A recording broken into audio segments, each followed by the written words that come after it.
તો નમસ્તે વિદ્યાર્થી મિત્રો, ફરી એક વખત તમારા સૌનું હાર્દિક સ્વાગત છે એક નવા જ વિડીયોમાં।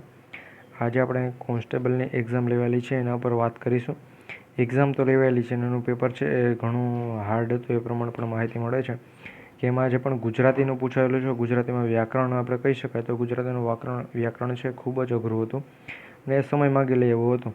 તો એના માટે ઘણા વિદ્યાર્થીઓએ પ્રશ્ન રહેવા દીધા। જ્યારે એનું પ્રોવિઝનલ મેરિટ લિસ્ટ આવ્યું ત્યારે એને ખબર પડેલી છે કે 50% જેટલા ઉમેદવારો છે કે જેને 80ની પણ નીચે માર્ક્સ જાય છે। તો તમામ ઉમેદવારો છે કે જે પોતાના 2 થી 3 માર્ક્સ વધારવા બાબતે એક મહત્ત્વની જાહેરાત આવેલી છે એની વાત કરીશું અને શું કોને 3 થી 4 માર્ક્સ છે કે જેનો વધારો જોવા મળશે તો તમામ ડેટની ચર્ચા કરીશું। અને હાલ માહિતી એવી મળે છે કે 3 થી લઈ અને 4 ક્વેશ્ચન છે કે જે રદ કરી દેવામાં આવશે।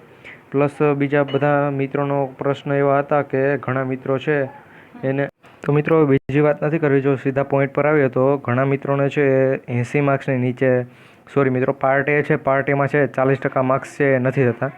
પાર્ટ એમાં 40% માર્ક્સ નથી થતા તો એ કોઈનું સિલેક્શન નથી થઈ શકતું। તો એના કારણે નિર્જા ગોટરુ દ્વારા તમે છે એ 3 નંબર આપેલા છે। એ 3 નંબર પર પણ કોન્ટેક્ટ કરી ઘણી માહિતી જાણી શકો છો, પરંતુ હાલ એ બધા પ્રશ્નો પૂછાયેલા છે જેથી કરી તમને પણ એકને એક જવાબ મળશે। તો એમાં છે એ હાલ એ માહિતી મળતી હતી એ પણ તમને જણાવીશ કે 2 થી 3 માર્ક્સનો વધારો થઈ શકશે। તો પહેલાં એ તમને માહિતી જણાવી દો જેથી કરી તમને ખબર પડી શકે કે નહીં અહીંયા જે પણ આ પોઈન્ટ લખેલો છે કે 2 થી 3 માર્ક્સ વધશે કે નહીં, તો એની માહિતી પણ છે એ તમારા સુધી પહોંચી જાય। તો મિત્રો પહેલાં આપણી જીપી ઓફિશિયલ એટલે કે Gujarat police official YouTube channel પર જો નવા હોય તો ચેનલને સબસ્ક્રાઈબ કરી બેલ નોટિફિકેશન ઓન રાખજો। કોન્સ્ટેબલની અથવા પોલીસની એટલે કે આપણે પીએસઆઈની કોઈ પણ અપડેટ આવશે એમાં સૌથી પહેલાં તમારા સુધી પહોંચાડતા રહીશું। આવનારી જે પણ ભરતી છે હાલ એવી માહિતી મળેલી છે કે આપણે કોન્સ્ટેબલ અને પોલીસ પીએસઆઈ એટલે પોલીસની અંદર ટોટલ 25,000 કરતાં પણ વધુ જગ્યાઓ ખાલી છે। તો જે 14,000 જગ્યાઓ પર ભરતીની જાહેરાત છે આગળ તમે જોઈ લો છે કે 14-15,000 જેટલી જગ્યાઓની જાહેરાત છે, તો 14,000 પ્લસ એ ભરતી પણ અમારા ટૂંક સમયમાં એની જાહેરાતને બધું આવી જશે। આ ભરતી જેવી પૂરી થશે કે એટલે એ ભરતી આવશે। તો હવે આગળ વધીએ ને આ 2 થી 3 માર્ક્સનું શું છે એની પણ વાત કરી લઈએ થોડા ઘણી।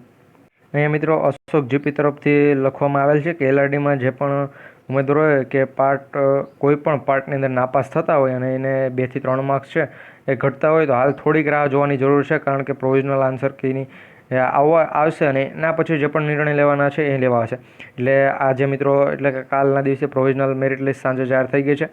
એમાં અમુક પ્રશ્નોના જવાબ છે કે જેમાં ફેરફાર પણ થઈ શકે અને અમુક પ્રશ્નો છે એના વાંધા અરજીઓ પણ આવવાની છે અને મિત્રો ઘણી વાંધા અરજીઓ પણ મોકલાયેલી છે, તો અમુક પ્રશ્ન છે એ કેન્સલ પણ થઈ શકે છે।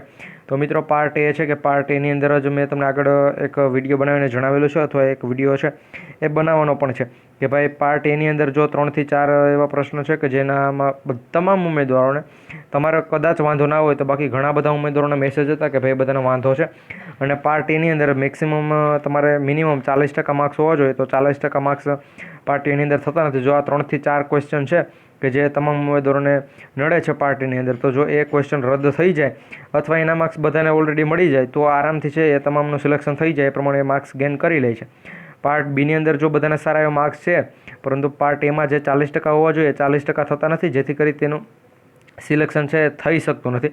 તો એ પ્રમાણે અહીંયા ટ્વીટ છે કે જે તમે જોઈ શકતા છો। એના પછી બીજી જો હું અપડેટ આપું તો નિર્જા ગોટરુને અમે કોલ કરીને પૂછેલું હતું તો એણે પણ એ પ્રમાણે માહિતી આપેલી છે કે જે પ્રમાણે તમારી વાંધા અરજી આવશે તો તમામ ઉમેદવારો છે કે એ વાંધા અરજી મોકલાવે છે, પરંતુ વાંધા અરજીના પણ કંઈક નિયમો હોય છે કે જે નિયમો પણ અમે તમને એક વિડીયોમાં બતાવી દઈશું શું નિયમ હોય છે, કઈ રીતે વાંધા અરજી મોકલવાની હોય છે। અને ઘણા બધા એમ કહે છે કે એના ઉપર જો ખોટા તમે કરશો વારે ઘડીએ તો તમારા ઉપર કાયદેસરની કાર્યવાહી પણ કરવામાં આવશે, કારણ કે તમે ખોટું જો વાંધા અરજીઓ મોકલાવો છો તો તમારે 500 રૂપિયા જે પણ છે એ એની સાથે વાંધા અરજીની ફી પણ 500 રૂપિયા છે એ તો ભરવી જ પડશે। આગળ તમે પીએસઆઈનું જ્યારે પણ જોઈ લો છે એમાં હજુ સુધી વાંધા અરજીનું કંઈ પણ કીધેલું નથી, કારણ કે એમાં 70% ચાન્સ છે કે ભાઈ વાંધા અરજી મોકલાવવાની થઈ શકે, પરંતુ આની પહેલાં જ આગળ ના પાડેલી હતી કે ભાઈ વાંધા અરજી લગભગ ના મંગાવી શકે। તો એ પ્રમાણે એના પછી બીજી વાત કરીએ મિત્રો, તો મિત્રો મેં તમને જણાવેલું કે 2-3 માર્ક્સ છે એ ઘટતા હોય તો તમારે વધી શકે છે અને 50% જેટલા ઉમેદવારો છે કે જેને 80ની નીચે માર્ક્સ છે એનું ઓલરેડી મારા પાસે